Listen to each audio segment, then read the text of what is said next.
হুম আজকে একটা question, lithium hydride যৌগে কি ধরনের যোজ্যতা দেখা যায়? লিথিয়াম হাইড্রাইড যৌগ, এটা ক্লাস 10 এর কোশ্চেন, যে লিথিয়াম হাইড্রাইড যৌগে কি ধরনের যোজ্যতা দেখা যায়। তো বুঝতে গেলে যোজ্যতা দুই প্রকার, যে যোজ্যতার উপর ডিপেন্ড করে আমাদের যৌগগুলোর গঠন হয়। একটা আয়নীয় যোজ্যতা আর সমযোজী যোজ্যতা। আয়নীয় যোজ্যতা আর সমযোজী যোজ্যতা। আয়নীয় আর সমযোজী। তো লিথিয়াম হাইড্রাইড LiH, এই লিথিয়াম হাইড্রাইড যৌগে কি ধরনের যোজ্যতা দেখা যায়?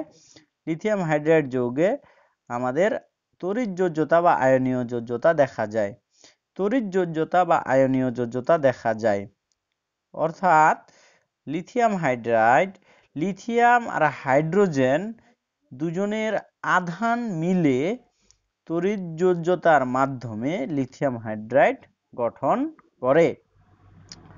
তো এই বিষয়টা আমাদের বুঝে নিতে হবে যে লিথিয়াম তৈরি করে একটা আয়ন, আর হাইড্রোজেন তৈরি করে একটা আয়ন। কিরকম? লিথিয়াম প্লাস বা ধনাত্মক আধান সৃষ্টি করে বা তৈরি করে, আর হাইড্রোজেন মাইনাস বা ঋণাত্মক আধান সৃষ্টি করে বা তৈরি করে। ফলে প্লাস আর মাইনাসের আকর্ষণ বা তীব্র নিউক্লিয় আকর্ষণ বলের মাধ্যমে নতুন যৌগ তৈরি হয়, সেটা লিথিয়াম হাইড্রাইড। এই প্লাস আর মাইনাস দুই রকমের আধান তৈরি হওয়ার জন্য এই জিনিসটাকে আমরা বুঝবো আয়নীয় যোজ্যতা বা তড়িৎ যোজ্যতা।